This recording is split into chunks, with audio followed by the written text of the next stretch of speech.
clean your room, organize your life. Like, get a routine, get up every day at the same time, go to bed at the same time, establish disciplined habits. And that will help a lot. Schedule.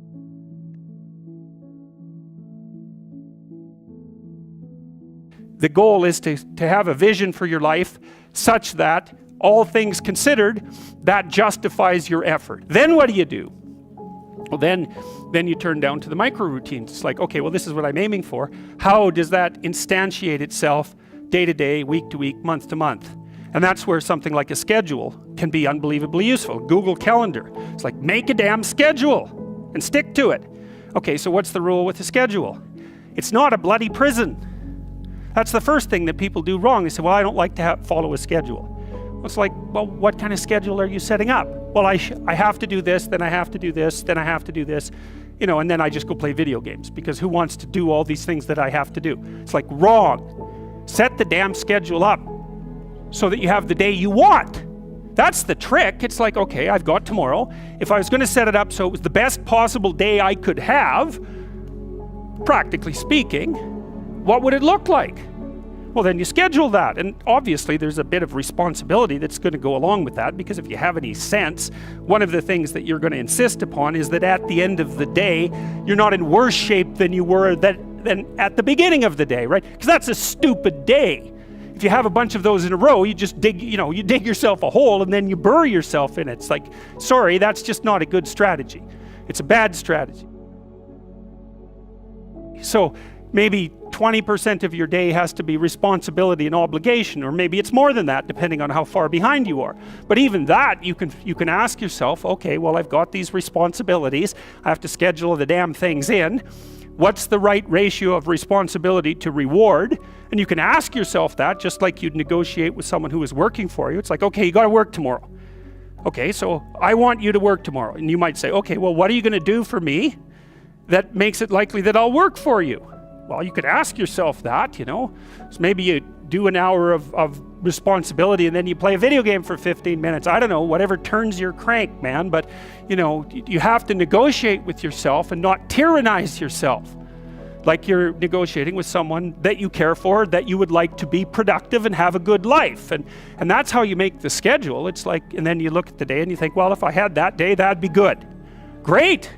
And you're useless and horrible, so you'll probably only hit it with about 70% accuracy, but that beats the hell out of 0, right? And if you hit it even with 50% accuracy, another rule is, well, aim for 51% the next week, or 50.5% for God's sake, or because you're going to hit that position where things start to loop back positively and spiral you upward. So that's one way that you can work on your conscientiousness, is plan a life you'd like to have. And you do that partly by referring to social norms. That's more or less rescuing your father from the belly of the whale. But the other way you do that is by having a little conversation with yourself about, as if you don't really know who you are, because you know what you're like. You won't do what you're told. You won't do what you tell yourself to do. You must have noticed that. It's like you're a bad employee and a worse boss. And both of those work, for you. You don't know what you want to do, and then when you tell yourself what to do, you don't do it anyways. You should fire yourself and find someone else to be.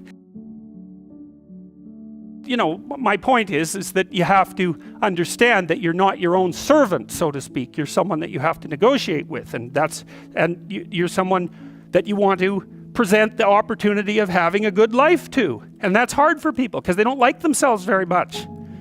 So, they're always like cracking the whip and then procrastinating, and cracking the whip and then procrastinating. And it's like, God, it's so boring and such a pathetic way of spending your time. And you know what that's like, because you probably waste like 6 hours a day. And I think we did an economic calculation about that a while back, right? Your time's probably worth $50 an hour, something like that. I mean, you're not getting paid that now, but you're young. And so this is investment time. And what you do now is going to multiply its effects in the future. So let's say it's $50 an hour, which is perfectly reasonable. So if you waste 6 hours a day, and you are, then you're wasting about $2,000 a week, or about $100,000 a year. So go ahead, but that's what it's costing you every hour. And you need to know what your damn time is worth. So let's say it's not $50, it's 30, whatever. Maybe it's 100, it's somewhere in that range. One of the things you should be asking yourself is, when you spend an hour, was that, well, Would have I paid someone $50 to have had that hour? And if the answer is no, it's like, well, maybe you should do something else with your time. And it depends on whether or not you think that your time's worthwhile. But the funny thing about not assuming that is if you assume your time isn't worthwhile, what happens is you don't just sit around sort of randomly in a state of responsibilityless bliss. What you do is you suffer existentially. And so that seems like a stupid solution. As far as I can tell, that's how you can improve your conscientiousness. Outline a goal that you actually would like to hit. So that you feel that your life is justified by having a day like that, and also to schedule enough of your responsibilities so that you make progress day by day instead of falling farther behind. And what that'll do is, it doesn't directly affect your neurophysiology, but you're reacting as a neurotic person, a person high in neuroticism, say, you react to uncertainty and the unexpected with more physiological preparedness and more expenditure of energy than the typical person.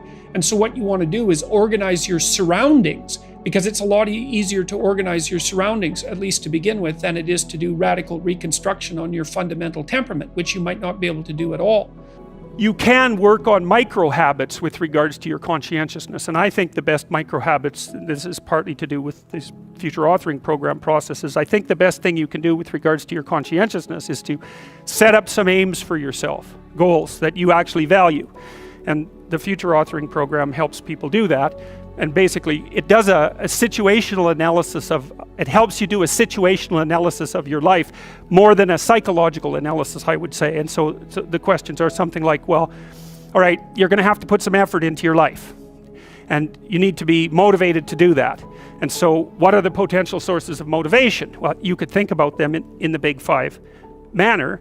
If you're extroverted, you want friends. If you're agreeable, you want an intimate relationship. If you're disagreeable, you want to win competitions. If you're open, you want to engage in creative activity. If you're high in neuroticism, you want security. Okay, so those are all sources of potential motivation that you could draw on, that you could tailor to your own, your own personality. But then there are dimensions that you want to consider your life across. And so we ask people about, well, if you could have your life the way you wanted it in 3 to 5 years, if you were taking care of yourself properly, what would you want from your friendships? What would you want from your intimate relationship? How would you like to structure your family? What do you want for your career? Well, how are you going to use your time outside of your job?